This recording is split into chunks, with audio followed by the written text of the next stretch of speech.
Alors, vous voyez à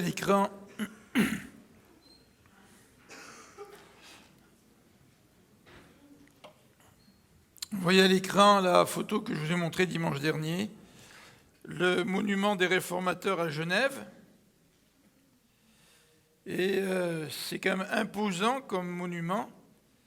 Vous voyez les quatre grands réformateurs, Guillaume Farel, Jean Calvin, Théodore de Bèze et John Knox. Et quand on visite ce monument, il y a de part et d'autre du monument, à droite et à gauche, 6 autres statues d'autres leaders de la Réforme. Donc je n'ai pas pris en photo chacune des statues, mais à Genève, on a voulu marquer l'histoire de cette ville en construisant ce monument pour que la postérité puisse se rappeler le rôle de la Réforme dans la ville de Genève. Et vous savez que la Réforme donc, a un rôle très important, non seulement à Genève, mais aussi dans toute l'Europe. La moitié de l'Europe est devenue protestante, comme vous le savez. Et ensuite, le protestantisme s'est répandu aux États-Unis, dans le nouveau continent. Et évidemment, notre identité, c'est aussi, s'enracine aussi dans les mouvements de la Réforme. Alors aujourd'hui, on va lire la petite capsule que je voulais lire le dimanche dernier, mais qu'on a remise à aujourd'hui, puisqu'on a fait plusieurs capsules jusqu'à aujourd'hui. Puis les capsules sont tirées d'un petit livre numérique qui a été publié par la Maison de la Bible sur les réformateurs. Donc vous voyez les 10 réformateurs à l'écran, les 10 portraits. Donc dans ce petit livre, on passe chaque réformateur à tour de rôle, 1 page, 2 pages, 2 pages et demie, donc un petit résumé. On a vu d'abord Valdès de Lyon, donc, qui vient de la ville de Lyon, le plus ancien précurseur de la Réforme, cet homme riche qui a vendu tous ses biens pour pouvoir traduire et offrir la parole de Dieu à ses contemporains. Ensuite, on a vu John Wycliffe, celui qui a donné aux Anglais la Bible dans leur langue. Et vous vous rappelez, ou vous savez certainement qu'il y a une mission aujourd'hui de traduction de la Bible qui s'appelle la mission Wycliffe, évidemment en l'honneur du ministère de cet homme-là. Ensuite, on a vu dimanche dernier quelqu'un qui est peut-être un petit peu moins connu, Jean Hus, qui a fini sa vie martyr, mais qui a été transformé par aussi l'Évangile. Et tous ces gens-là ont été ce qu'on appelle les précurseurs de la Réforme, ceux qui ont préparé la venue de la Réforme, et notamment la vie de Martin Luther. Alors, Martin Luther, vous vous rappelez, la phrase très célèbre associée à Martin Luther, c'est « le juste vivra par la foi ». Et ça, c'était déterminant dans la vie de Martin Luther. Alors, je vous lis un petit peu le texte tiré de cet ouvrage. On considère généralement Martin Luther comme le père de la Réforme. Mais comme nous l'avons vu précédemment, le mouvement a eu des précurseurs, notamment Valdès de Lyon, Wycliffe et Hus. Luther n'a pas rencontré Jésus-Christ avant qu'à l'âge de 25 ans, ses yeux ne s'arrêtent presque par hasard sur Romains 1,17, « Le juste vivra par la foi ». Bien que né dans une famille de mineurs, à Eisleben en Saxe, il étudie le droit. Et c'est à 20 ans à la bibliothèque de l'université d'Erfurt qu'il découvre pour la première fois une Bible. Son doctorat obtenu, il décide brusquement d'abandonner la carrière juridique et entre au couvent des Augustins contre la volonté de son père. Tourmenté par ses péchés et un sentiment de culpabilité, il espère trouver au couvent la paix de l'âme et une vie sainte. Mais au lieu de mœurs pures, il a sous les yeux le spectacle de désordre de toute espèce. Il est convaincu que les mortifications qu'il s'inflige volontairement constitueront un grand mérite aux yeux de Dieu. Il pense en effet devoir mériter son salut par ses bonnes œuvres et la discipline de l'ordre monastique. Il fait plus tard cet aveu : « Je ne croyais pas en Christ. Je le craignais comme un juge sombre et terrible. » Ce sont 2 Augustins qui lui ouvrirent les yeux sur la rédemption par l'œuvre du Christ à la croix. Dès lors, l'enseignement qu'il dispense à l'université est transformé. Il repose sur la Bible seule. Il rend ainsi à la vérité la place dont l'Église romaine l'a privée. Ce que Luther voit lors d'un séjour à Rome, où il a été envoyé pour régler un différend entre les Augustins et le Saint-Siège, le convainc qu'une réforme complète de l'Église est indispensable. Il ne peut notamment que s'opposer de toutes ses forces à la vente des indulgences qui se pratiquent alors en Allemagne. Vous vous rappelez ce que c'était les indulgences? On achetait les indulgences pour obtenir le pardon de Dieu, et ça permettait à l'Église catholique de payer la construction de la basilique Saint-Pierre. Donc tu obtenais ton salut en achetant des indulgences, d'après la doctrine de l'époque. Après avoir prêché contre ce commerce, il affiche à la porte de la cathédrale de Wittenberg ses 95 thèses qui résument l'enseignement de la Bible et condamnent l'odieux trafic. Elles se propagent rapidement. On n'est pas au temps de Facebook. Au bout de 15 jours, l'Allemagne entière les connaît. Et après 1 mois, on les lit dans toute la chrétienté grâce aux nombreux pèlerins venus en ville. Et elles provoquent une grande agitation. Mais si Luther est d'un tempérament fonceur, aux périodes d'euphorie succèdent des moments de profond découragement. Ainsi, il tremble à la pensée d'avoir contre lui toute l'Église auquel il se rattache encore. C'est alors que le Seigneur place à ses côtés un collaborateur d'une valeur inestimable, Philippe Mélenchon. Il est doux et paisible, mais jouit pourtant d'une grande autorité. À Rome, le pape Léon X s'inquiète des remous provoqués par Luther et lui ordonne de se présenter devant lui. Obéir revient à courir à la mort, mais son puissant protecteur, l'électeur Frédéric de Saxe, obtient qu'il soit jugé en Allemagne. Le procès à Augsbourg porte essentiellement sur l'affirmation que seule la foi sauve. Vous voyez comme c'était cardinal? Le procès porte là-dessus.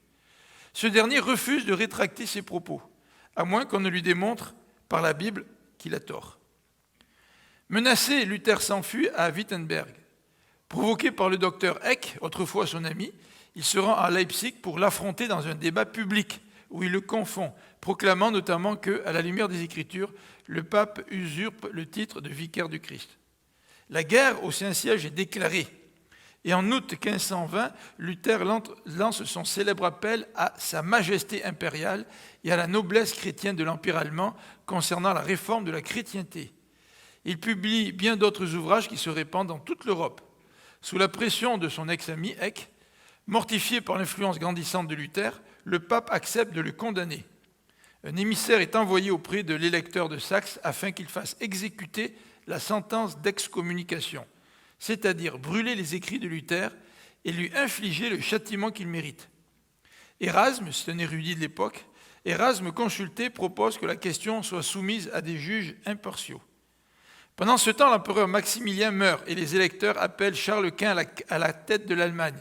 Le jeune souverain, catholique convaincu, est aussi épris de justice. Il convoque Luther, muni d'un sauf-conduit, à comparaître devant lui et la haute assemblée. Le réformateur obtempère durant tout le procès. C'est un deuxième procès.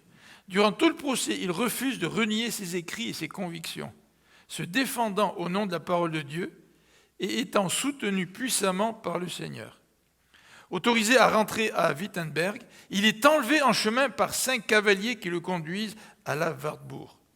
L'électeur de Saxe, qui a eu connaissance d'un complot visant à assassiner Luther, l'a ainsi fait enlever et mettre en sécurité dans son château.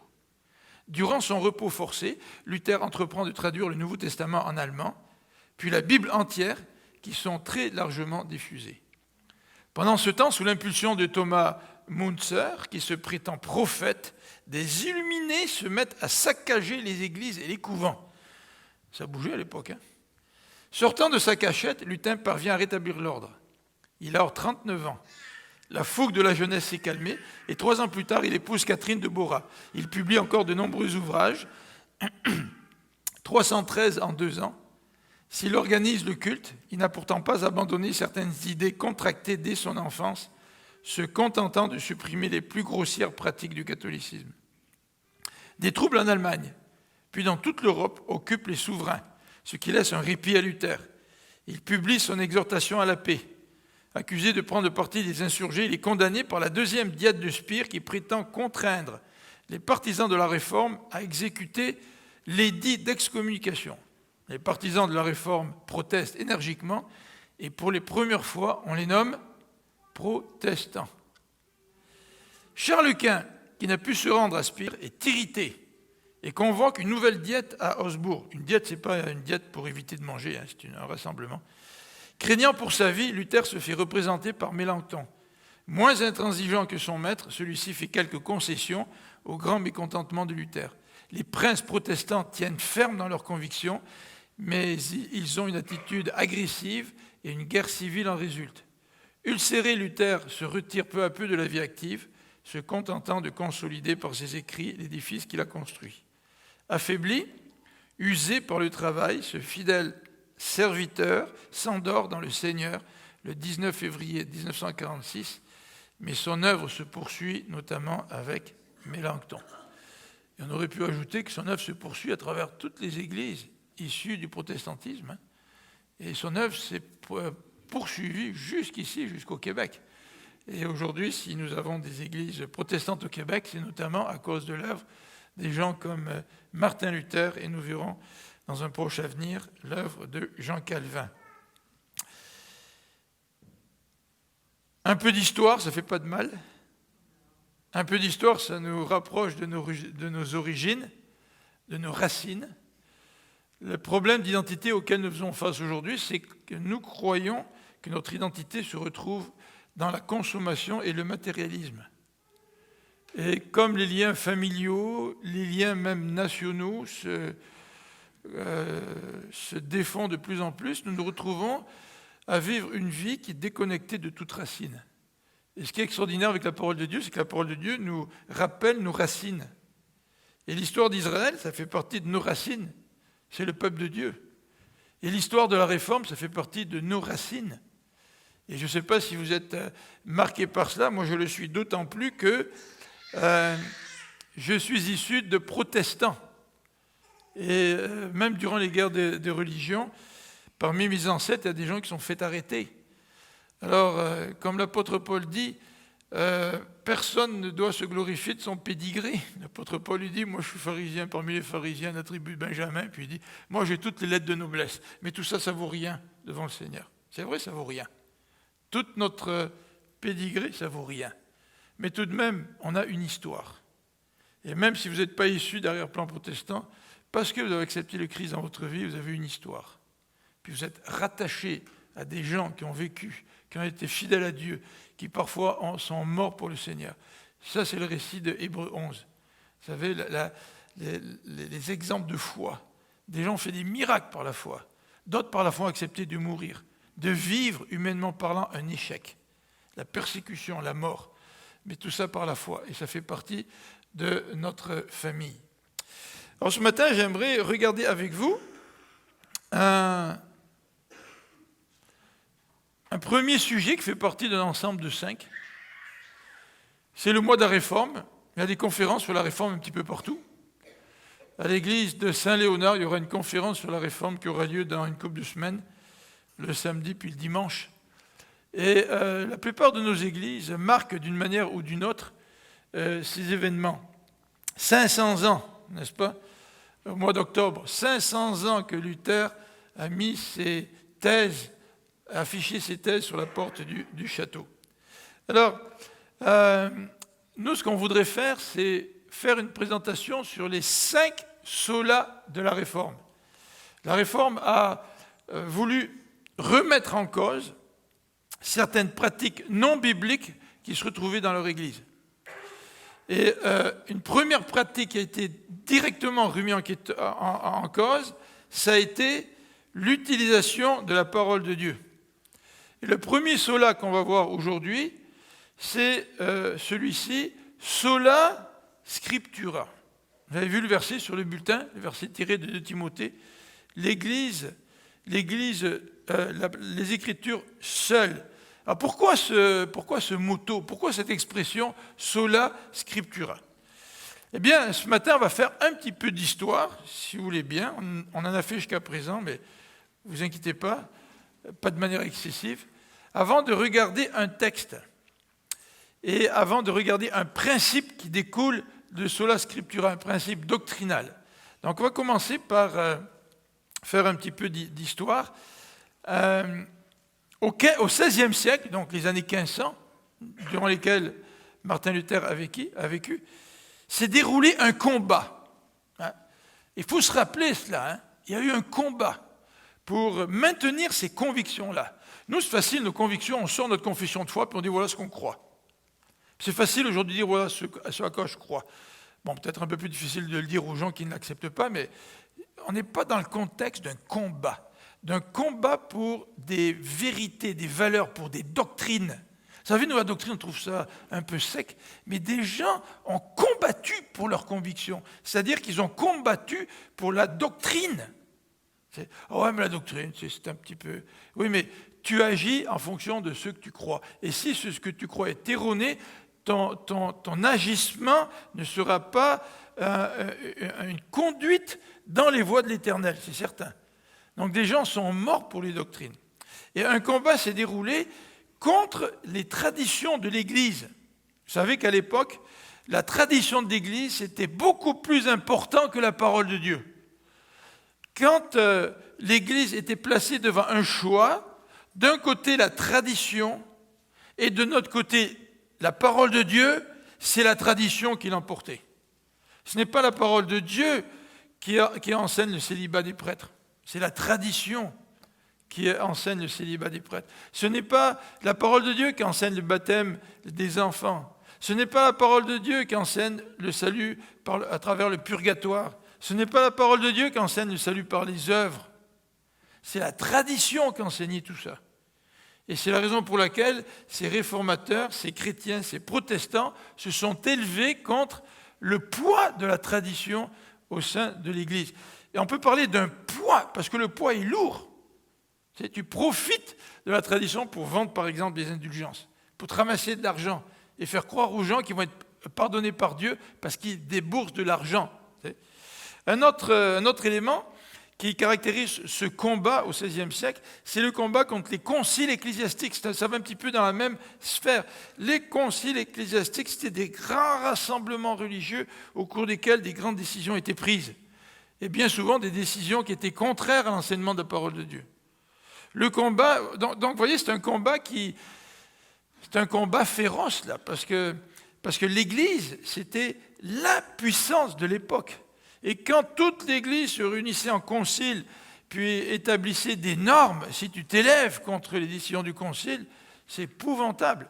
C'est vraiment toute l'autorité de la société. Donc forcément qu'il va y avoir un poids énorme sur toi. Tu joues ta vie dans ces contextes-là.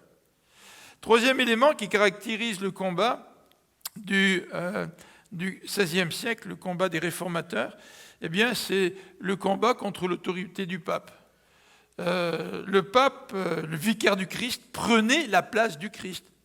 Et nous, on fait référence au pape, en particulier à des décisions qu'il énonçait quand il se trouvait dans la basilique Saint-Pierre et qu'il était dans la chaire, et que là, il prenait une décision, c'était considéré comme étant inspiré. C'est parole d'évangile, parole de Dieu. Mais c'est bien plus que cela, le pape avait un rôle. Il était le vicaire du Christ et les réformateurs ont voulu redonner au Christ le rôle, l'autorité qui avait été usurpée par le pape. Alors voilà un petit peu le combat du XVIe siècle. Et c'est dans ce contexte que les réformateurs ont mis de l'avant le principe du sola scriptura. Qu'est-ce que c'est le sola scriptura ? On pourrait le définir de différentes manières.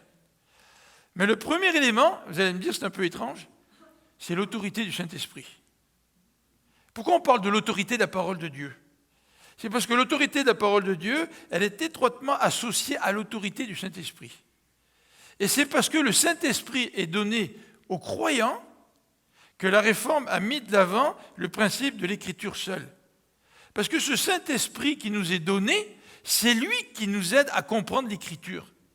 Et nous n'avons pas besoin d'une interprétation ecclésiastique pour nous aider à comprendre l'Écriture ou pour nous dire comment interpréter l'Écriture. Vous savez qu'au XVIe siècle, je me rends compte que j'ai oublié un « i » après « scriptura ». Vous voyez, il ne faut pas se fier aux ordinateurs puis aux correcteurs. Là. Parfois, ils ne corrigent pas très bien. Donc, au temps de la Réforme, on n'adorait pas dans la langue du peuple. Tous faisaient en latin. Les gens n'y comprenaient rien. Et c'était les prêtres qui s'adressaient à un peuple sans aucune éducation biblique et qui leur disaient que croire. Donc, dans ce contexte-là, le peuple ne pouvait même pas vérifier l'enseignement qui leur était donné. Et contrairement à Actes, où Paul visite les chrétiens de Bérée, et dans lequel nous voyons l'exemple d'hommes et de femmes qui écoutent ce que Paul dit et qui comparent ce que l'Écriture dit pour savoir si ce que Paul dit est fidèle aux Écritures. Et en fait, dans toutes nos églises protestantes, ce n'est pas celui qui prêche qui a l'autorité. C'est le Saint-Esprit dans le cœur des croyants qui les convainc que ce qui est enseigné est biblique. Et quand on parle du sola scriptura, bien ce sola scriptura, ce principe des Écritures seules, se fonde sur l'autorité du Saint-Esprit et la présence du Saint-Esprit dans le cœur des croyants. Et évidemment, ce principe de sola scriptura fait allusion à l'écoute et à l'obéissance de la parole de Dieu. Et c'est pour ça qu'il est d'autant plus important pour nous aujourd'hui. Est-ce que nous écoutons et est-ce que nous obéissons à la parole de Dieu? Et on va voir un exemple tout à l'heure d'un homme qui a désobéi à la parole de Dieu. Alors, deuxième élément que je voudrais vous présenter qui va de pair et que j'ai choisi comme arrière-plan de notre texte biblique dans la présentation ce matin, c'est ce qu'on appelle la toute-suffisance de la parole de Dieu. Alors vous allez dire, mais peut-être vous n'avez jamais entendu parler de cela, la toute-suffisance de la parole de Dieu. John MacArthur a fait beaucoup d'enseignements là-dessus. Et je crois qu'il a tout à fait raison. Qu'est-ce que cela veut dire? Quand on parle de sola scriptura, l'écriture seule, c'est que l'écriture est entièrement suffisante pour notre vie de chrétien aujourd'hui sur la terre. Nous n'avons pas besoin d'aller chercher des compléments à droite et à gauche. L'écriture est entièrement suffisante. Alors, ce n'est pas l'expression que les réformateurs ont utilisée. Ils ont utilisé l'expression sola scriptura, l'écriture seule. Mais c'est ça que ça veut dire. C'est que l'écriture est entièrement suffisante. Alors, pourquoi l'écriture est entièrement suffisante? J'aimerais regarder avec vous quelques petites raisons. Dans le psaume 19, on peut ouvrir dans le psaume 19, nous allons voir quelques caractéristiques de la parole de Dieu. Et pour nous montrer que cette parole de Dieu est entièrement suffisante. Vous savez que le psaume 19, c'est un psaume qu'on appelle de la révélation de Dieu. Et la révélation de Dieu, elle s'articule autour de deux éléments, la nature et la loi, ou la parole de Dieu. Donc Dieu se révèle de deux manières aujourd'hui encore. Il se révèle premièrement par la nature, et ça c'est une révélation qu'on appelle générale, mais il se révèle aussi par sa parole.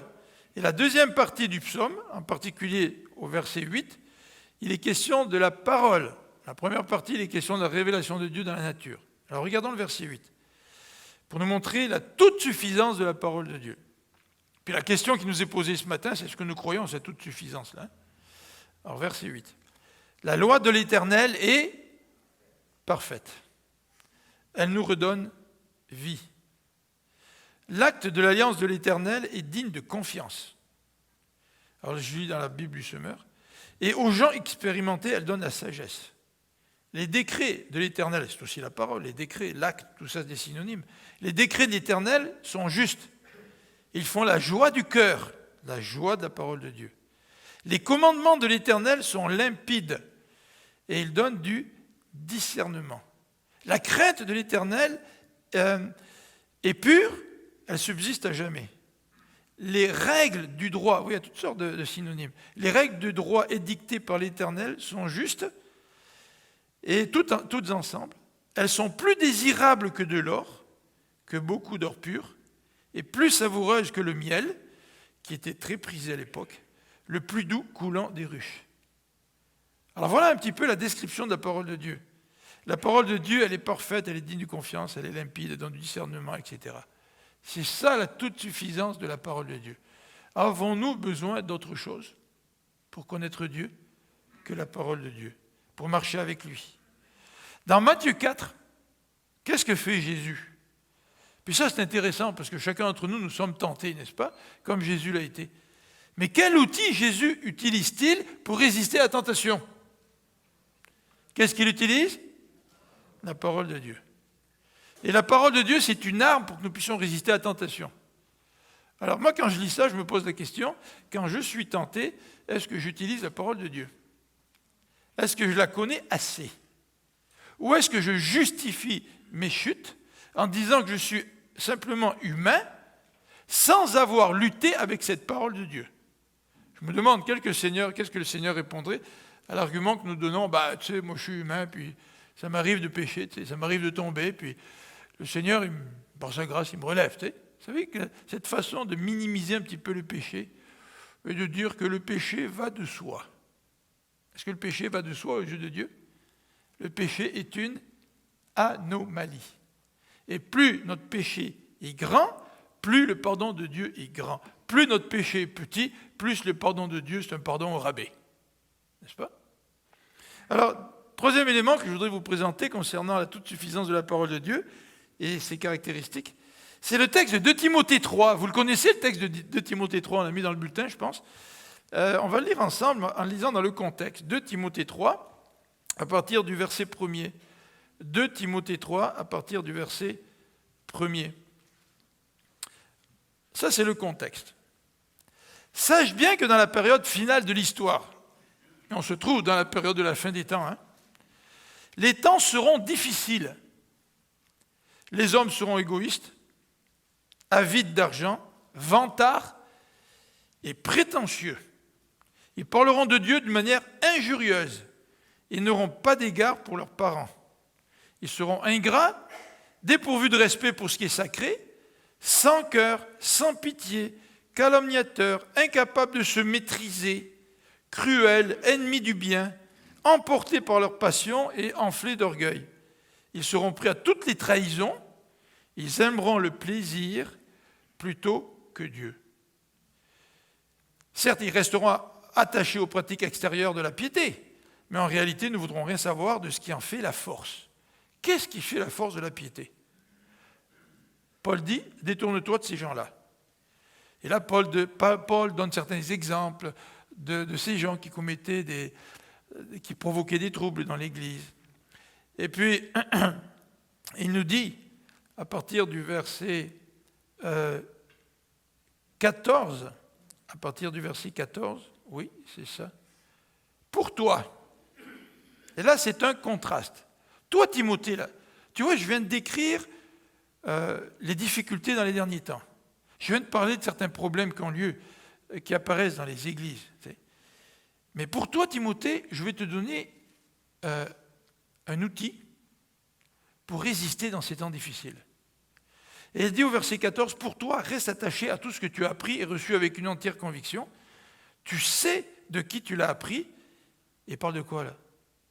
Et que, depuis ton enfance, tu connais les Saintes Écritures. Ce n'est que les Saintes Écritures qui peuvent être un outil pour nous permettre de lutter dans les derniers temps. Il n'y a pas d'autres outils, les amis. Ce n'est pas assister à des concerts de musique où on tripe parce que les musiciens sont super bons, il y a de la bonne musique, puis il y a une ambiance extraordinaire, puis je passe d'une expérience comme ça à une autre. Ce n'est pas ça qui est l'arme par excellence. Bien sûr, des concerts de musique, c'est une bénédiction que Dieu nous donne. Mais ne mélangeons pas les armes. Ici, il est question de l'écriture. Elles peuvent te donner la vraie sagesse qui conduit au salut pour la foi en Jésus-Christ. Car toute écriture est inspirée de Dieu, utile pour enseigner, réfuter, redresser, apprendre à mener une vie conforme à ce qui est juste. Ainsi, l'homme de Dieu se trouve parfaitement préparé et équipé pour accomplir toute œuvre bonne. L'écriture, elle est toute suffisante pour mener une vie conforme à la volonté de Dieu. Est-ce que nous le croyons? Est-ce que nous croyons à cette toute suffisance des Écritures? Et si nous le croyons, les questions que vont nous poser, c'est celle-ci. Est-ce que nous nous servons des Écritures pour grandir dans notre foi? Alors, on a parlé de Romains 6 les dernières semaines, qui nous dit qu'il faut qu'on crucifie tout ce qui n'est pas de Dieu en nous. Est-ce que j'utilise les Écritures pour grandir dans ma foi? Ou est-ce que l'Évangile, c'est un acte simplement religieux que j'accomplis de temps en temps? Mais est-ce que j'utilise ces Écritures pour...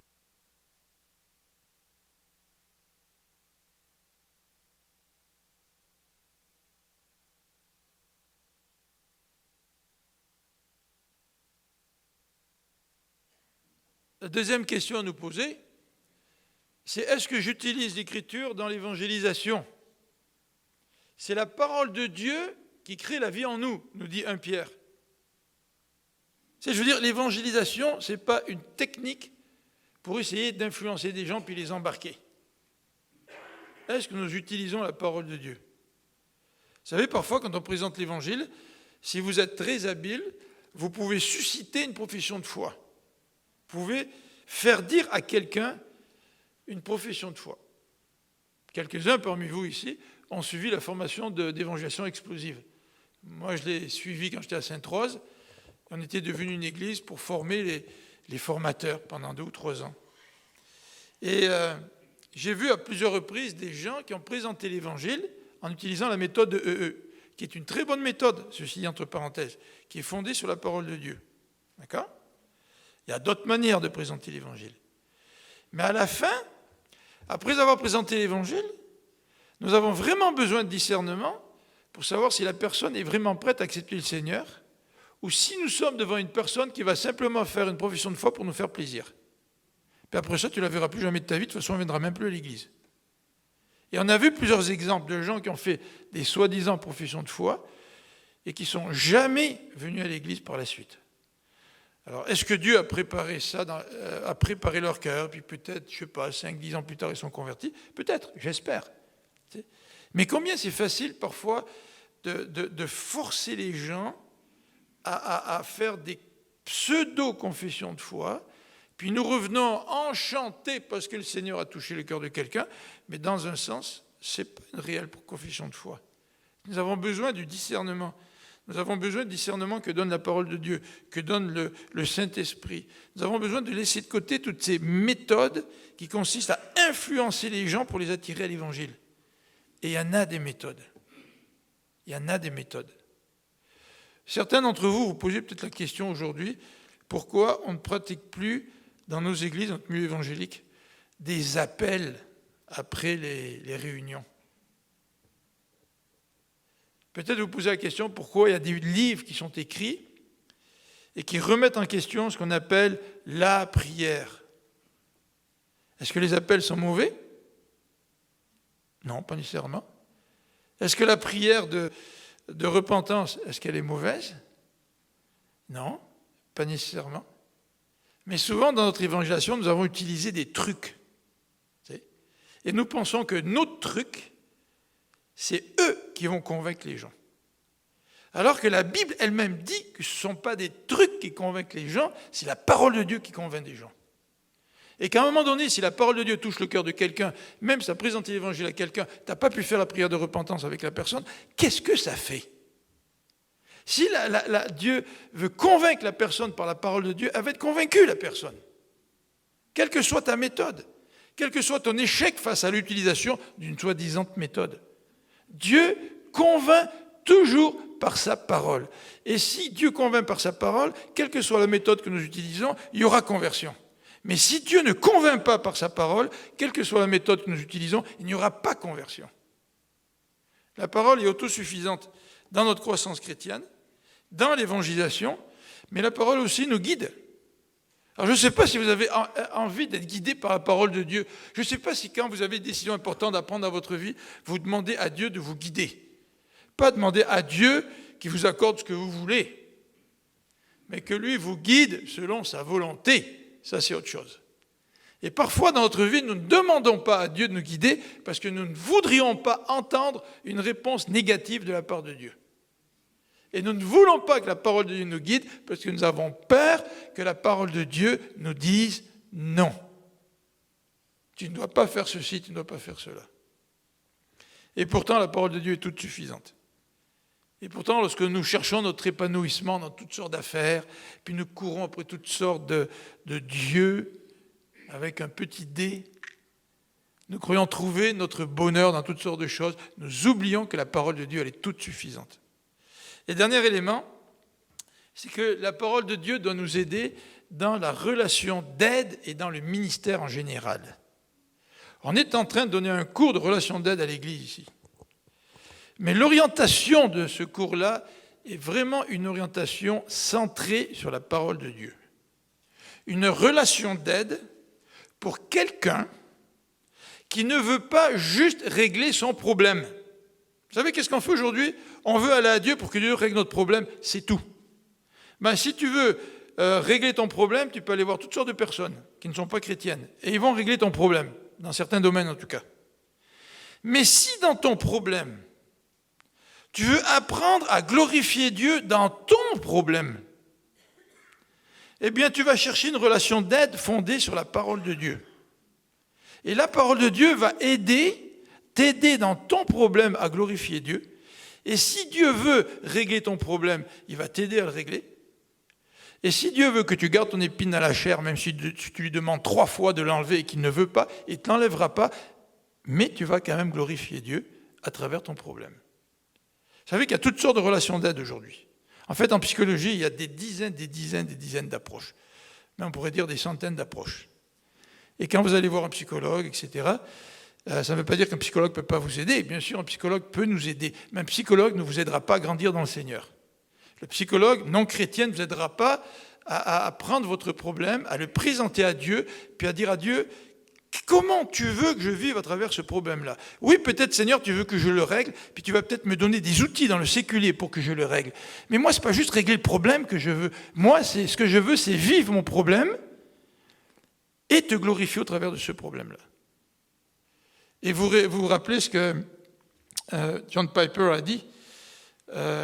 John Piper a dit, il ne faut pas gaspiller son cancer.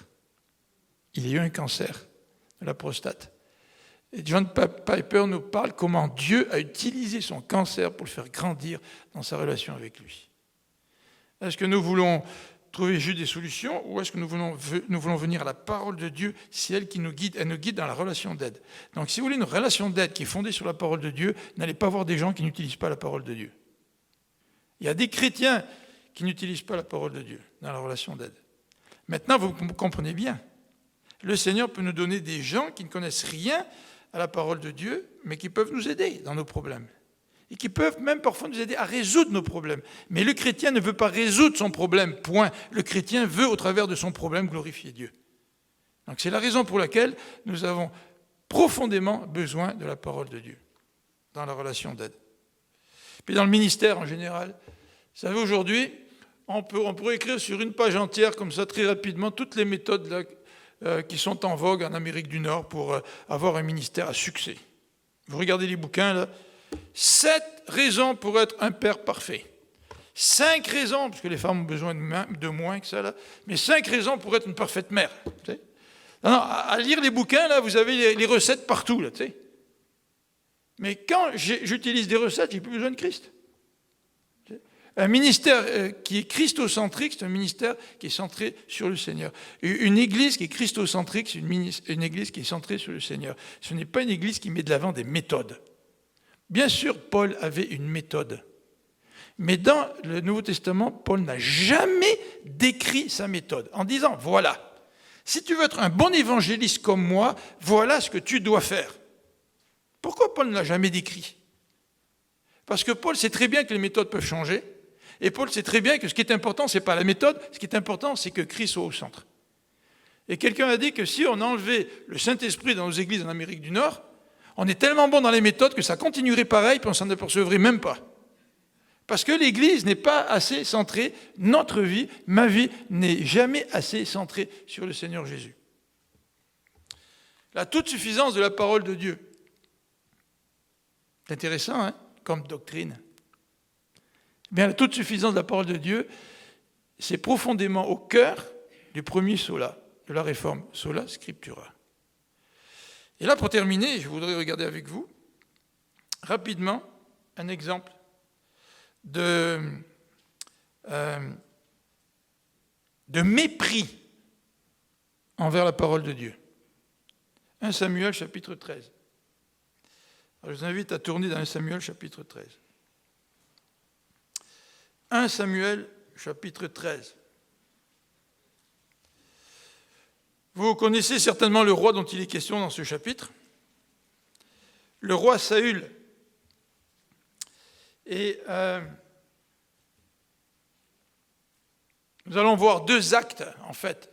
Le premier acte se déroule au chapitre 13 et le deuxième au chapitre 15. Au chapitre 13, regardons le contexte du mépris de la parole de Dieu, ou le contexte de la désobéissance. Au verset 6 du chapitre 13, le contexte est un contexte de combat contre les Philistins.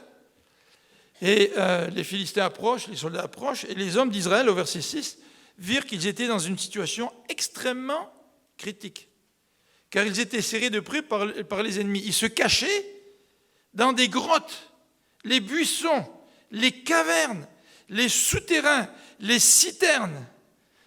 Ça va mal, hein, ça fait dur. Hein. Et certains Hébreux franchirent le Jourdain et se réfugièrent dans le territoire de Gad et de Galad. Pendant ce temps, Saül était toujours à Gilgal, au milieu de son armée, qui tremblait d'épouvante. Écoute, quand ton arme est en train de trembler d'épouvante, ça va mal. En fait, Saül est en train de perdre tout contrôle, parce qu'un des objectifs du roi ou du général, c'est de motiver ses troupes pour qu'elles aillent au combat motivées. Mais là, ils sont tous en train de trembler de peur. Au verset 8, il attendit 7 jours le rendez-vous fixé par Samuel. Celui-ci n'arrivant pas, les soldats commencèrent à abandonner Saül et à se disperser. Non seulement ils ont peur, mais ils l'abandonnent. Deuxième élément dans ce contexte, c'est non seulement la pression des ennemis, mais c'est la fuite de tes propres soldats. Et le troisième élément dans ce mépris dont a fait preuve Saül, c'est que Samuel, qui devait venir pour offrir le sacrifice, était en retard. Samuel, ça fait 7 jours. On se cache partout dans les trous, les citernes, les fossés, partout. Les grottes, les cavernes. Les soldats ont peur, puis maintenant ils commencent à partir. Vous voyez, toutes les raisons humainement justifiables que pouvait avoir Saül pour mépriser et désobéir la parole de Dieu. Et là, au verset 9, il nous est dit que Saül demande d'amener les bêtes pour l'Holocauste et les offre lui-même en holocauste. Au moment où il achevait de l'offrir, Samuel arrive. Et Saül alla à sa rencontre pour le saluer. Je ne sais pas dans quel esprit il allait à sa rencontre pour le saluer. On peut imaginer. Samuel lui demande « Qu'as-tu fait ?»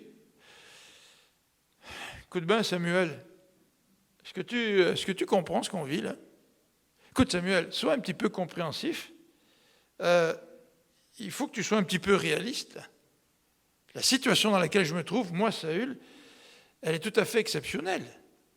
Samuel, tu peux très bien comprendre pourquoi j'ai offert le sacrifice. Tu vois toutes les raisons que j'avais. Samuel, mais en fait, on avait tous peur. Et Samuel, de lui poser tout de même cette question qui est lourde de sens, qu'as-tu fait?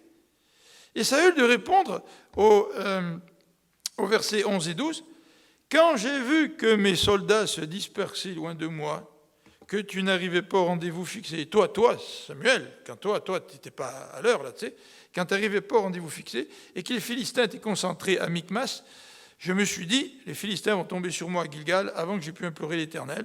Alors, je me suis fait violence, et j'ai offert l'Holocauste, moi qui voulais implorer l'Éternel.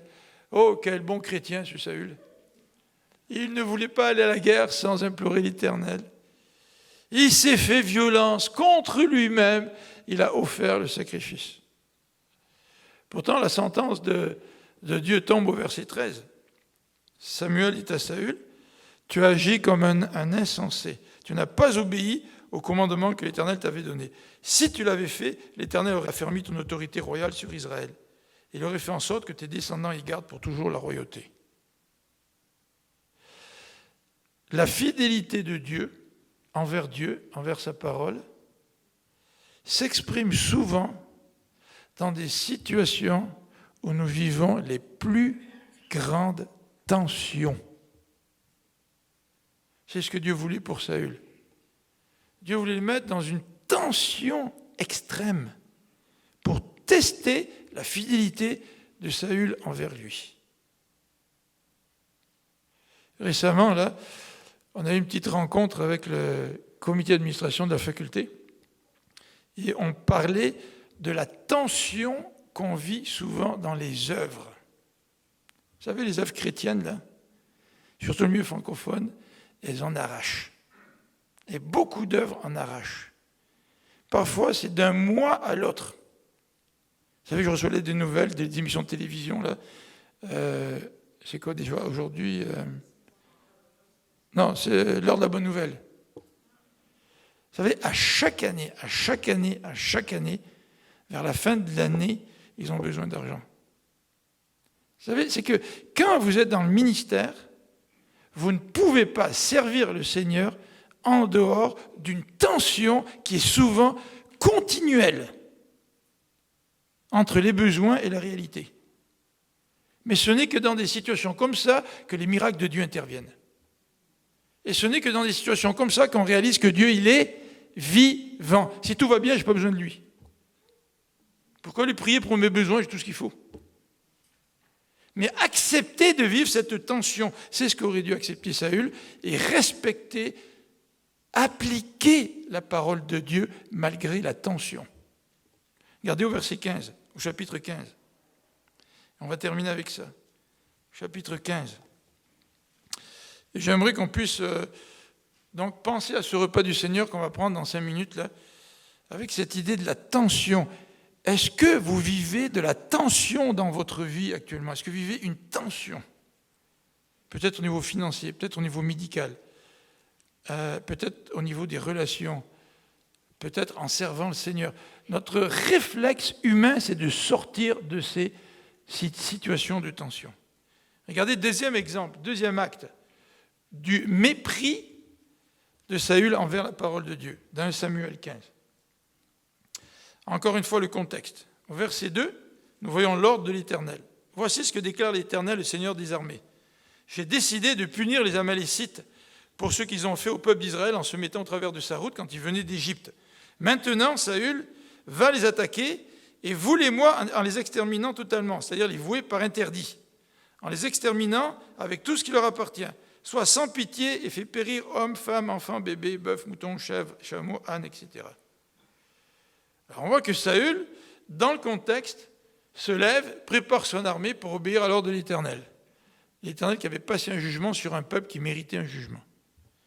Alors, au verset 6, on voit même que Saül, dans l'application de l'ordre de l'Éternel, il est sensible. Regardez ce que dit Saül. Il va voir les Kéniens.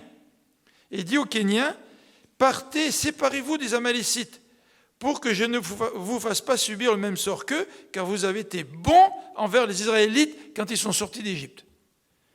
Alors, dans son désir d'obéir à Dieu, il aurait pu mettre les Kéniens dans le même contexte et puis massacrer les Amalécites et les Kéniens en même temps. Mais là, on voit que Saül a une bonne sensibilité, il veut être juste. Mais voilà qu'au verset 9, le texte nous est dit que Saül et tous ses soldats épargnèrent le roi, alors que le roi méritait le jugement de Dieu, et les meilleurs animaux du butin, moutons, chèvres, bœufs, bêtes, grasses, agneaux.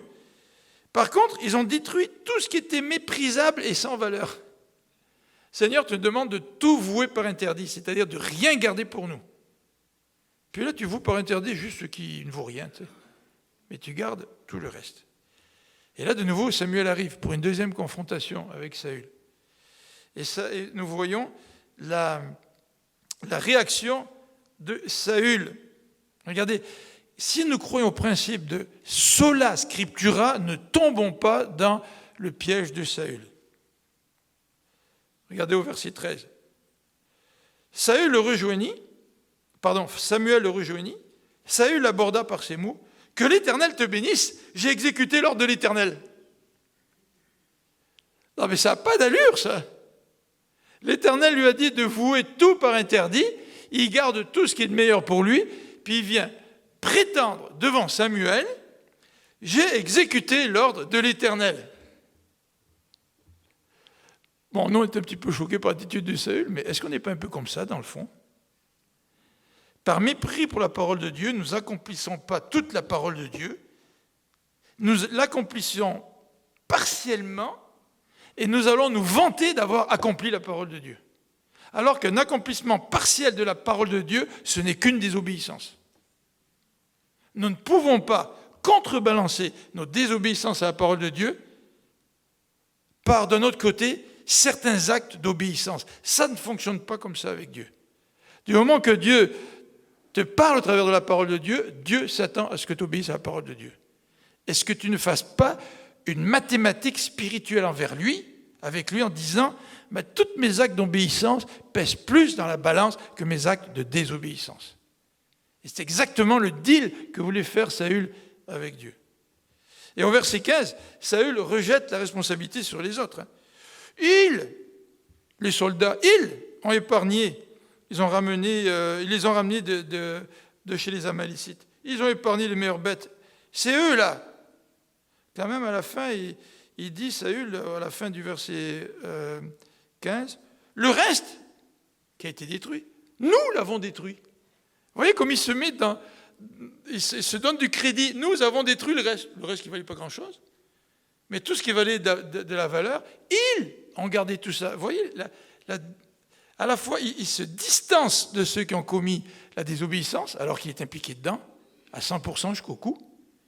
Et puis, il essaie de se placer du côté de ceux qui, soi-disant, ont obéi à Dieu. Oui, on a dévoué par interdit tout ce qui ne valait rien, le reste. Nous avons fait ça. Donc moi, j'ai fait des bonnes choses, tu vois, Samuel. Regardez encore au verset 21. Verset 21, il revient. Les soldats ont prélevé sur le butin les meilleurs moutons. Là, il parle avec Samuel. Et au lieu de dire à Samuel, écoute Samuel, je me repens, on voit qu'il est en train de se justifier et qu'il est en train de présenter des excuses. Sola scriptura, quelle importance donnons-nous à ce principe sola scriptura? C'est par l'écriture que la réforme a eu lieu. C'est par l'écriture. Sans écriture, il n'y aurait pas eu de révolution spirituelle. Sans l'écriture, il n'y a pas de vie spirituelle épanouie, c'est certain. C'est certain. Alors, quelle autorité accordons-nous à la parole de Dieu aujourd'hui, 500 ans après la Réforme? Il y a 3 raisons à la désobéissance qu'on a soulignées aujourd'hui. Et c'est peut-être une des raisons que je suis en train d'utiliser aujourd'hui pour désobéir à Dieu. La première raison, c'est le rôle des émotions. La peur, c'est une émotion.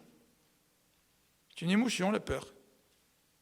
Est-ce que mes émotions me conduisent à mépriser la parole de Dieu?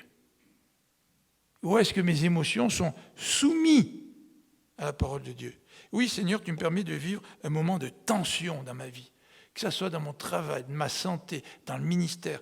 Mais Seigneur, toutes ces émotions que je ressens face à cette tension, je veux te les apporter. Je veux les soumettre à toi et à ta parole. Oui, j'ai peur, Seigneur, mes soldats s'en vont, je suis tout seul, mais je veux remettre ma peur entre tes mains. Toi, tu es capable d'agir, tu es le Dieu souverain. Je veux être soumis à ce que ta parole me dit sur toi et ton action dans ma vie. Et si, Seigneur, tu veux que je meure, je mourrai.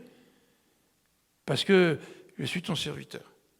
Deuxième raison, la désobéissance, c'est le problème du contrôle.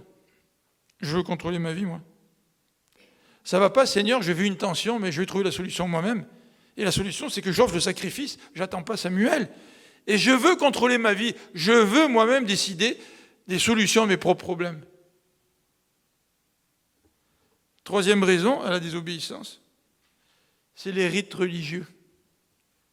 Et dans le texte qui est devant nous, chapitre 15, à partir du verset 22, Samuel lui dit, l'obéissance vaut mieux que les sacrifices.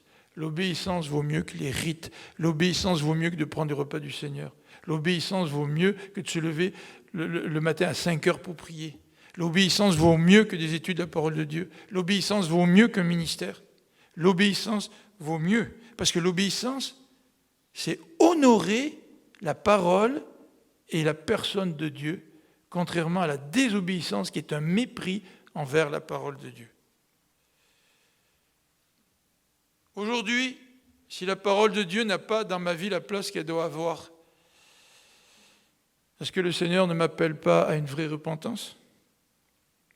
Samuel fait preuve d'une fausse repentance dans ce texte au chapitre 15. Il dit à Salomon, je m'excuse, Samuel, je m'excuse, reste avec moi, il faut que j'aille me présenter devant les soldats. Ça, c'est une repentance par intérêt. Et parfois, nous pouvons faire des fausses repentances. Vous savez ce qui se passe à Hollywood ce temps-ci là? Comment il s'appelle le gars là? Weinstein? Je ne sais pas si je prononce comme il faut. Il paraît que lui-même, il a proposé une solution. Je vais partir, je vais me faire soigner, puis je vais revenir après, pour ressusciter. Il emploie l'expression, et je vais prendre du temps à part pour me rebâtir, puis pour ressusciter. Ça, c'est vraiment bizarre cette expression ressusciter, parce que si tu es mort, tu ne peux pas te ressusciter toi-même d'abord. Puis deuxièmement, c'est un peu étrange, mais ça reflète bien la situation d'aujourd'hui, des gens qui sont pris, qui font une repentance superficielle pour de nouveau reprendre les choses en main, retrouver leur gloire, leur réputation, puis recommencer comme si rien n'était. Ça, c'est pas de la vraie repentance. Le mépris des Écritures, c'est un mépris de l'Éternel. Et j'aimerais terminer par le psaume 51, verset 9. Et je vous invite à ouvrir vos Bibles. Dans ce texte, il nous parle d'une véritable repentance, celle de David. Psaume 51, verset 9. Verset 19, pardon. Psaume 51, verset 19. Le seul sacrifice qui convienne à Dieu, c'est un esprit humilié. Ô Dieu, tu n'écartes pas un cœur brisé et contrit. La véritable humiliation est étroitement associée à la place de la parole de Dieu dans ta vie. Si la parole de Dieu n'est pas présente dans ta vie, dans ma vie, je ne pourrai pas me présenter devant Dieu avec un esprit humilié, un esprit de repentance. Dieu n'accepte pas mon ministère si je ne me répands pas devant lui. On va prier ensemble.